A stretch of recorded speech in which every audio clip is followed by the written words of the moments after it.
Many times you hear Republican senators go on to the mainstream media and they talk about how blue states are just taxing their citizens, and that they are just they cost too much. The cost of living is too high, and that's why people from blue states are moving to red states.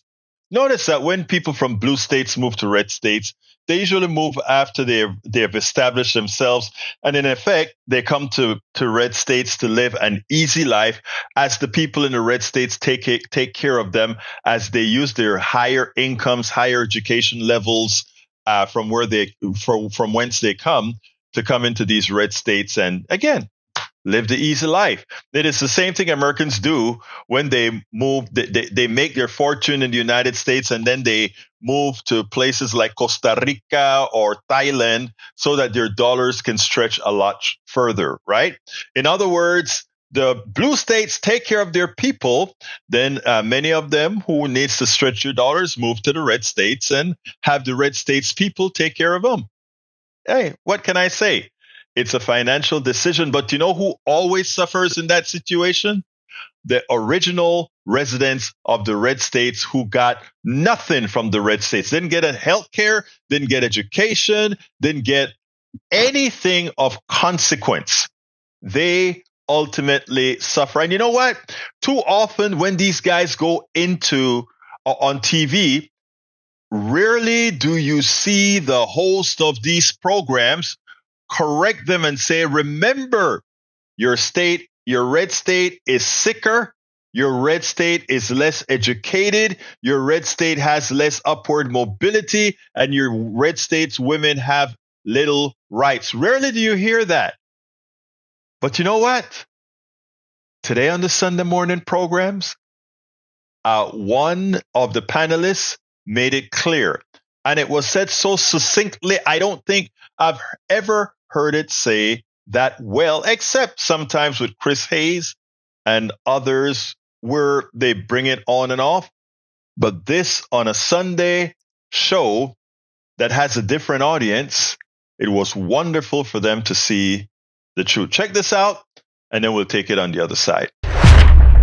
What do you make of the speed and breadth with which they are moving? I mean, there's the big picture here, which is that there's a private citizen who is an unelected billionaire who is operating with unprecedented power and influence within the government right now. Just put that over here in this bucket for a moment. You look at what DOJ has been doing, and I think this example of the nuclear staff raises the exact question. If the agency making these cuts itself isn't aware of what it's cutting in the moment, then how can the American people understand what's happening at all? The question is this, no one will disagree that there's fraud and waste in the government. I spoke to the former head of the Government Accountability Office who said absolutely.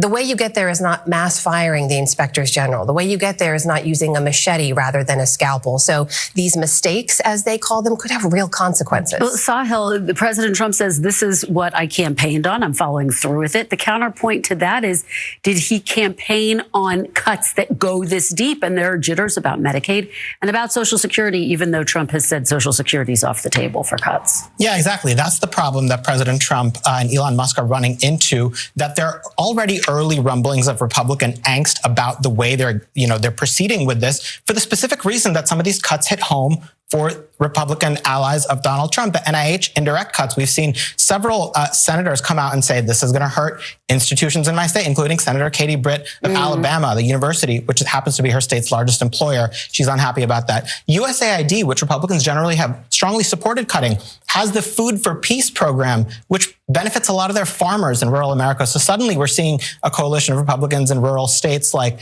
North Dakota, like Kansas, saying, save the Food for Peace program. Our farmers sell money to the government, and it helps combat starvation around the world. We're also seeing discontent about the federal workforce cuts from senators like Bill Cassidy in Louisiana, Lisa Murkowski in Alaska. The big picture issue that Trump is about to run into is that red states are disproportionately more dependent on the federal government. In other words, they take more from the U.S. Treasury than they pay in contrast to blue states. So you can't take a meat axe to the federal government without drawing some blood in Trump country. So yes, red states, in effect, most of them that is, are beggar states. They're the ones who take more from the federal government than they take in, and they refuse to give their citizenry the services required. In fact, some of them, like Texas, even refuse to give the Medicaid expansion to the Affordable Care Act. They are killing their people. So we should all have this on the tip of our tongues.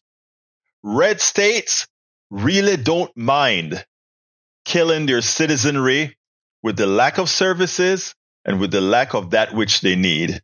Again, we need to be straightforward about it. Red states kill their citizens more so than anyone else. We spend a lot of time deconstructing the news, trying to parse it into a form that everybody can understand. We try to find those little nitpicks where it flies above the fray, etc. If you really like these videos that we do, I want to ask a big favor. Please go ahead. Number one, subscribe to our channel, and number two, please join if you can. Thank you so kindly for watching. Keep watching. Please remember to share. We must populate the entire internet with our progressive message, a message that we know is what most Americans say that they want. So help us, please join.